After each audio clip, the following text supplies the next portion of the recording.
Buongiorno da Sicilia 24, le principali notizie. Più controlli nelle aree abbandonate. A Palermo dopo lo stupro di gruppo al Foro Italico il prefetto vara il piano sicurezza. Proseguono le indagini con le attenzioni degli inquirenti puntate sul video girato dal più grande tra i giovani indagati. Io non sono carne. Contro la violenza sulle donne si mobilitano in rete i personaggi della politica e dello spettacolo. Sbarchi record a Lampedusa, oltre 4.000 migranti nell'hotspot. La prefettura di Agrigento dispone trasferimenti in altre località. Ultimo controesodo ad agosto con stangata sui prezzi di benzina, traghetti e voli aerei. A Marsala il sale si raccoglie di sera, una lunga tradizione che si rinnova nelle oltre 100 vasche, cuore dello Stagnone tra memoria e turismo. Addio cabine telefoniche. Dopo 70 anni finisce un'epoca. Verranno smontate anche in Sicilia le ultime ancora in funzione. Calcio, a Sicilia 24 le immagini del nuovo look del Massimino. Lo stadio sarà consegnato in tempo per la prima di campionato di Serie C del Catania contro il Crotone.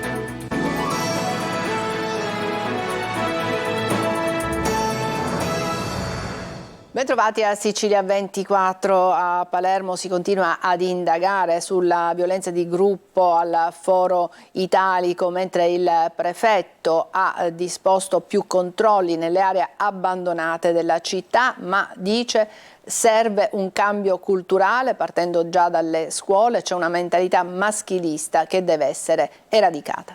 Sentiamo. Non colpevolizzerei questa città che l'episodio è gravissimo, va condannato e soprattutto noi dobbiamo favorire il cambiamento della cultura. Un cambiamento culturale ma non solo, anche un presidio rafforzato per la zona della Vucciria, più controlli e mettere in sicurezza le aree abbandonate di Palermo al termine del Comitato Provinciale per l'Ordine e la Sicurezza che si è riunito questa mattina dopo il caso della violenza sessuale del Foro Italico. Il prefetto Maria Teresa Cucinotta annuncia nuove misure nella zona del mercato della Vucciria e del centro storico. Bisogna reprimere ma al contempo educare. È il messaggio che il prefetto ha voluto mandare in un momento delicato per la città di Palermo. Il minorenne che ha partecipato alla violenza e che è stato scarcerato da ieri è nuovamente recluso al carcere Malaspina. È bastato leggere alcuni messaggi scambiati con un amico e alcuni post pubblicati sul profilo TikTok per convincere il giudice ad aggravare la misura cautelare. Lei si è sentita male ed è svenuta più di una volta, troppe risate, scrive il minorenne ad un amico. Successivamente, al 19 agosto, quando è stato disposto il collocamento in comunità, il giorno dopo il minore ha pubblicato su TikTok alcune immagini con le seguenti frasi: chi si mette contro di me si mette contro la morte, le cose belle si fanno con gli amici. Tali nuovi e sopraggiunti elementi investigativi, si legge nel provvedimento del GIP Antonina Pardo, tratteggiano la personalità di un giovane che, lungi dall'aver avviato un percorso di consapevolezza del gravissimo reato commesso, così per lui si sono riaperte le porte del carcere. Proseguono intanto le indagini, le attenzioni degli inquirenti sono puntate in particolare sul video girato dal più grande tra i giovani indagati. In una intercettazione seguita prima del suo arresto, Angelo Flores dice, rispondendo a un amico che lo invita a cancellare il filmato della violenza: ma io adesso li sto eliminando tutti, li sto mandando solo a chi li devo mandare e li elimino. Una frase che fa pensare a una condivisione del video. Gli inquirenti stanno accertando a chi Flores abbia mandato le immagini e quale fosse la finalità del suo uso. Nella rete intanto non c'è solo chi cerca in maniera morbosa le immagini dello stupro al Foro Italico di Palermo. Da Maria Elena Boschi a Maria Grazia Cucinotta, volti noti della politica e dello spettacolo si mobilitano contro la violenza sessuale, e a Catania nasce una chat Telegram per segnalare luoghi e situazioni poco sicure per le donne. Simona Mazzone. Da Maria Grazia Cucinotta a Elisabetta Gregoraci e Caterina Balivo, Alessandro Preziosi, Maria Elena Boschi, per citarne alcuni. Sono decine i personaggi del mondo dello spettacolo e della politica, migliaia gli utenti social che hanno aderito alla campagna #Io non sono carne per manifestare vicinanza alla 19enne vittima dello stupro di Palermo da parte di un branco di 7 ragazzi. Un grido che nasce proprio dalla frase agghiacciante di uno degli indagati che in chat si giustificava: la carne è carne. E no, donne e uomini non sono carne, è il messaggio unanime dell'iniziativa che ha riunito in pochissime ore tanti personaggi dopo la prima forte reazione sui social di Ermal Meta. Rabbia, disgusto, tristezza, paura e un gran bisogno di giustizia. Io non sono carne, scrive Carolina Crescentini. Oggi tocca a noi scendere in campo, dobbiamo essere libere di dire no ad una relazione tossica senza rischiare la vita. Servono pene esemplari, non possiamo più sentire se l'è cercata, scrive in un lungo messaggio Adriana Volpe. Se da un lato c'è una grande mobilitazione contro la violenza, purtroppo fatti di cronaca con vittime le donne non si arrestano. Accade a Caivano, in provincia di Napoli, 2 cugine di 13 anni violentate da un gruppo di 6 adolescenti al parco. O a Firenze, dove una 26enne australiana alla pari, mentre si trova in discoteca, viene trascinata nei bagni del locale da un nigeriano che dopo aver chiuso a chiave abusa di lei, solo per citare gli ultimi. Una violenza dilagante, amplificata ancora di più dalla caccia irrefrenabile di notizie, dettagli, filmati da vedere e condividere sui social che nell'era della globalizzazione e della realtà virtuale creano una vera dipendenza. La sete di guardare un tempo si limitava al buco della serratura, oggi passa attraverso la rete. Ma c'è anche l'altra faccia, che i social li utilizza per fare gruppo e per lanciare messaggi positivi, come appunto la campagna Io non sono carne, o per ritrovarsi insieme, striscioni al petto e bandiere in mano, nelle manifestazioni nate a Palermo o a Catania, con un affollato corteo in Vietnam organizzato da Non Una di Meno e Mi Cuerpo Es Mio, insieme ad associazioni e movimenti contro la violenza. Qui è nata l'iniziativa di una chat Telegram Sorella, non sei sola, utile alle donne per segnalare momenti e luoghi in cui ci si sente poco sicure.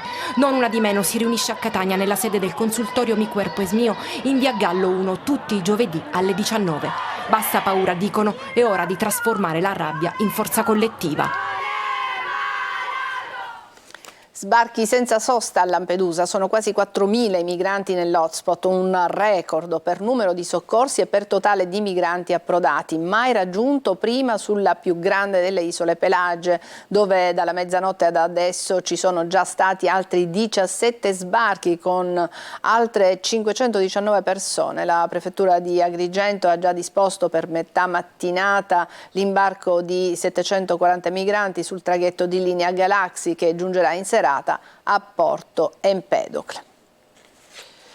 La sindaca di Termini Imerese, Maria Terranova, durante un sopralluogo, mentre sottolineava la necessità del rispetto delle regole del decoro urbano, a un gruppo di commercianti è stata minacciata da un ambulante. Sentiamo. Adesso basta. Poi avrò le critiche che avrò sospeso tutti i mercati che da 50 anni sono a Termini Imerese. Benissimo, mi prenderò pure questa. Adesso chi non pulisce non mette piede a Termini Imerese. Lei è la sindaca di Termini Imerese, Maria Terranova, e in questo video denuncia le condizioni di massimo degrado ambientale in cui vengono lasciate da alcuni commercianti le aree mercatali settimanali e del contadino, nelle quali hanno la possibilità di vendere la merce anche ambulanti provenienti da fuori città. È inaccettabile vedere come viene lasciata la nostra città. E adesso si prenderanno provvedimenti seri, perché è inaccettabile, perché una città che accoglie, una città che ti fa lavorare deve essere rispettata e merita di essere rispettata.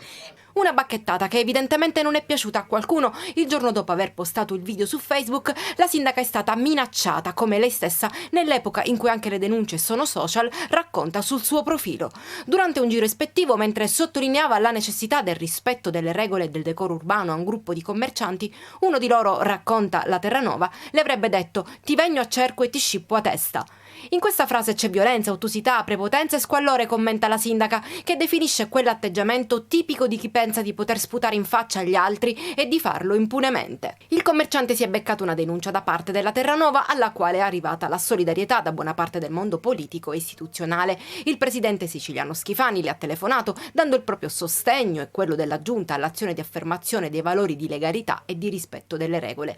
Sono certo, conclude il governatore, che Maria Terranova non si farà intimidire da simili atti inqualificabili e inaccettabili. Per il presidente della Commissione regionale antimafia Cracolici, la legalità passa anche attraverso il rispetto delle regole e dell'ambiente. In questo compito gli amministratori locali sono spesso esposti. Un fatto questo evidenziato dal presidente dell'ANCI nazionale De Caro, che con ANCI Sicilia esprime vicinanza al primo cittadino termitano. Nessuna intimidazione riuscirà mai a fermare o a condizionare il lavoro che donne e uomini coraggiosi svolgono ogni giorno al servizio delle proprie comunità.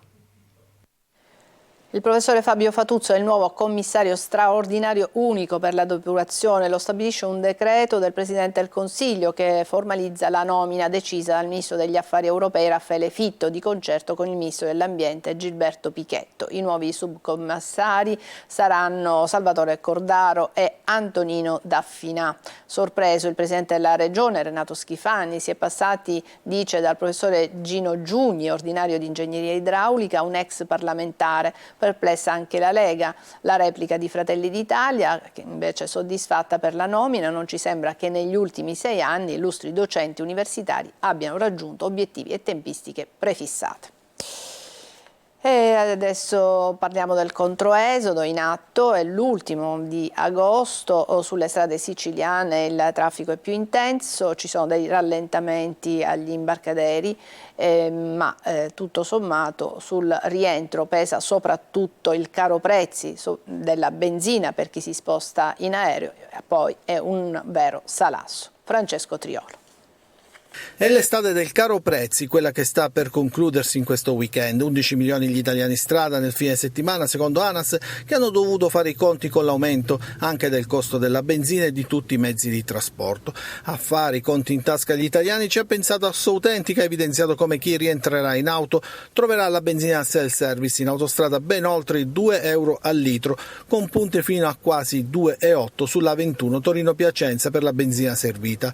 Ed anche in città i prezzi medi non scherzano. Non va meglio per chi sceglie il traghetto. Per un Palermo-Genova, 2 adulti, 2 figli e auto si spendono il 27 agosto 801 euro e sui treni è rincaro del 3% annuo. Assolutamente ha verificato il prezzo delle tratte principali dalle 2 isole anche per i voli che si aggirano intorno ai 300 euro. I voli più cari sono Palermo-Milano da 284 euro, Palermo-Bologna da 240, Palermo-Genova da 300, Palermo-Torino da 274, Catania-Milano da 220 euro, Catania-Roma da 228, Catania-Pisa da 328 euro, Catania-Genova da 253 euro. Con queste prospettive quindi si ritorna dalle vacanze e l'attenzione è alta sulle autostrade siciliane. Code e rallentamenti a causa del traffico intenso sono segnalate lungo l'autostrada 20 Messina-Palermo nel tratto tra Villafranca e Boccetta in direzione Messina, sabato 26 dalle 8 alle 16 e domenica 27 agosto dalle 7 alle 22 sarà in vigore il divieto di transito dei mezzi pesanti. Agli imbarcaderi di Messina invece attese anche di 2 ore. Dalle 12 di questa mattina sino alle 16 si è registrato un aumento costante dei mezzi in arrivo dallo svincolo di Boccetta e diretti agli imbarchi di Caronte e Tourist e di Blue Ferris. In totale 11 le navi in servizio che fanno la spola tra le 2 sponde dello stretto. Monitoraggio continuo per evitare il blocco della viabilità e da oggi sino al 5 settembre a Messina disposto il divieto di transito per il traffico cittadino del Viale della Libertà, destinato esclusivamente alle auto dirette verso il serpentone dei traghetti. 100 le multe elevate nel pomeriggio a chi non ha rispettato il divieto. Autostrade Siciliane consiglia agli automobilisti che intendano traghettare lo stretto di uscire allo svincolo di Messina Centro se diretti agli approdi Blue Ferris e allo svincolo di Messina Giostra se diretti agli approdi Caronte e Tourist. Ultimo weekend di agosto che si preannuncia caratterizzato da caldafoso e possibili temporali tra bollina arancione per le ondate di calore ed allerta gialla per rischio meteo. Le temperature massime andranno dai 30 ai 34 gradi, ma quelle percepite toccheranno anche i 40 gradi a Messina e nel Siracusano. E adesso vi mostriamo la raccolta del sale a Marsala, rigorosamente a mano, come si fa da secoli. Laura Spanò. È tempo di raccolta tra le 100 vasche delle saline Ettore in Fersa di Marsala. Chi visita in questi giorni la zona dello Stagnone così potrà imbattersi in uno spettacolo unico, la raccolta del sale, rigorosamente a mano, quelle delle saline Ettore in Fersa della famiglia di Giacomo Dall'Istaiti. Anche per il 2023, così come lo scorso anno, la raccolta dell'oro bianco, come viene chiamato questo prezioso alimento, avviene dal pomeriggio e fino a sera, una novità ben accolta dai salinai che possono lavorare in orari meno caldi rispetto al passato. Qui è possibile vedere i salinari della Sosalt, eredi della tradizione di un mestiere antico e affascinante, faticoso ma ricco di significati storici e culturali, dal pomeriggio alla mezzanotte muoversi nelle vasche che si trovano nel cuore dello Stagnone, pale piatta alla mano a perpetuare la tradizione secolare del raccolto manuale che consente di selezionare il sale integrale con il suo equilibrio di oligoelementi, magnesio e potassio e che non ha bisogno di alcuna lavorazione per essere consumato direttamente direttamente sui cibi. L'obiettivo è continuare la tradizione e la memoria e nel contempo incentivare il turismo. Non far morire la memoria significa in questo caso non far morire questo mestiere ormai iscritto nel DNA dei salinari di Trapani, Nubbia, Marausa, Birgi, Marsala e significa tramandare tradizioni e tecniche che non si possono fare scomparire. Quest'anno la raccolta è partita in ritardo a causa delle condizioni meteo di fine maggio e giugno, quando ancora pioveva, da appena 2 settimane e si prevede una perdita del 25% della produzione. Breve pausa, ci vediamo tra poco.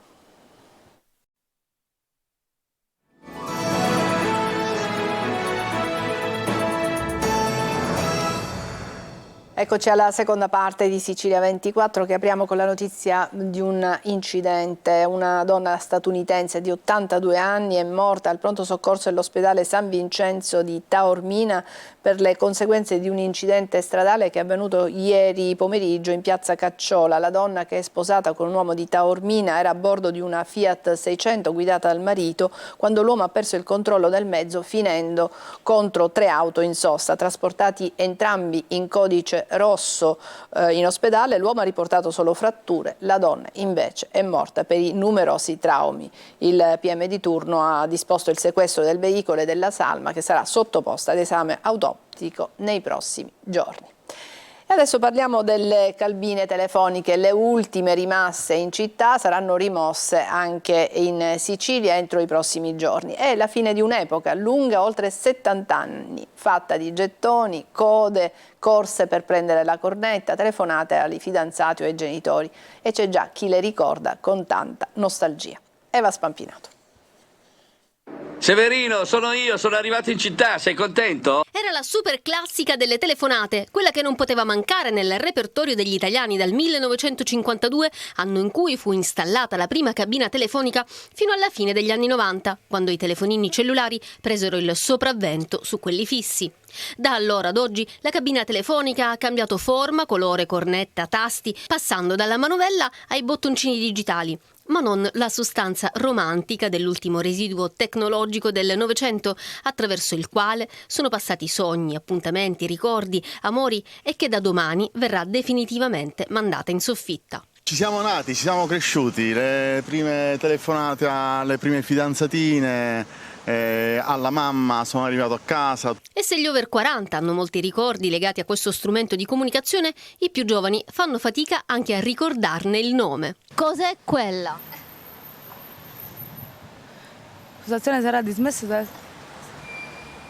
Una postazione? Ah, è la cosa del telefono, dove si chiamava prima? Hai mai utilizzato una cabina?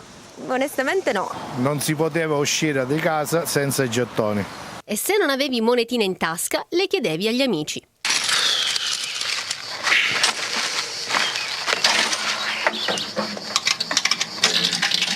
C'è poi chi la cabina la utilizzava per le chiamate anonime. Pronto? Vigili urbani di Pietrammare? Questa è una telefonata anonima, neanche noi lo sappiamo chi siamo. E chi per gli scherzi telefonici. Macelleria Rinaldi, chi parla? Pronto? Pronto? Sì? Sono la governante del Conte di Simone. Scherzi ingenui che disegnano il quadro di un'Italia vintage, verace e lontana.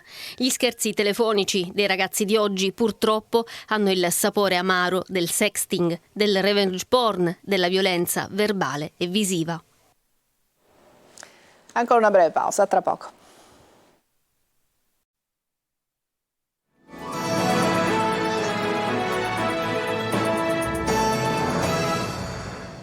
Eccoci a parlarvi di calcio. Ormai mancano pochi giorni all'avvio della Serie C e siamo stati allo stadio Angelo Massimino, che sarà consegnato in tempo per la prima di campionato che vedrà il Catania contro il Crotone. Marco Carli.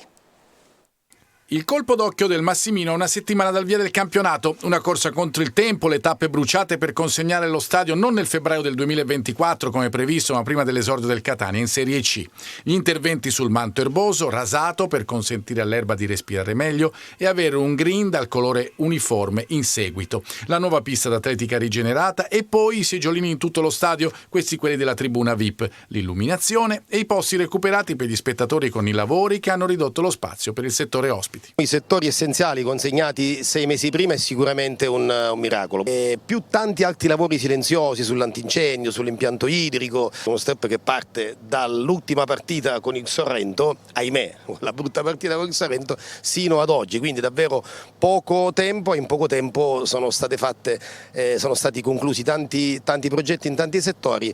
Il tempo corre, ma poi ci sarà spazio per altri interventi. Proprio ieri abbiamo fatto un sopralluogo proprio col sindaco Trantino per vedere lo stato dell'arte e devo dire lui è rimasto molto soddisfatto. Ci sono ancora tante cose da fare, tante piccolezze da sistemare, dalla verniciatura un po' di tutte le tribune, dalla sistemazione di altri bagni, dalla collocazione del maxi schermo che sarà fatto proprio subito dopo la prima partita, così come anche l'impianto audio sarà installato nelle prossime settimane, e quindi tanti piccoli lavori che naturalmente non sono influenti sull'inizio del campionato, perché come sapete le cose fondamentali sono state comunque tutte portate avanti e quindi siamo certi di arrivare all'appuntamento dell'1 settembre appunto in tempo per poter disputare Catania-Crotone. È tutto per questa edizione di Sicilia 24, grazie per averci seguito, prossimo appuntamento alle 14, a tutti una buona giornata.